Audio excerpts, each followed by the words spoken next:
Panalangin para sa nakakaranas ng anxiety at depression. Amang Diyos na mapagmahal, lumalapit po ako sa iyo ngayon. Dala ang bigat ng aking puso.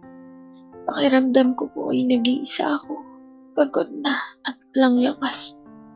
Ngunit alam ko sa iyo may kapahingahan. Pawiin mo po, Panginoon, ang aking takot at pangamba. Palitan mo ng kapayapaan ang kaguluhan sa aking isipan.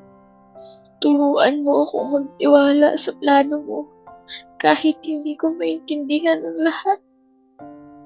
Panginoon, yakapin mo ako sa oras ng aking pagkalugmok. Ipaalala mo na mahal mo ako, na may pag-asa at may dahilan pa upang magpatuloy.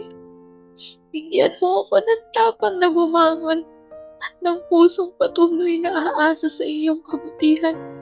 Sa iyo ko inaalay ang aking sakit at paghihirap.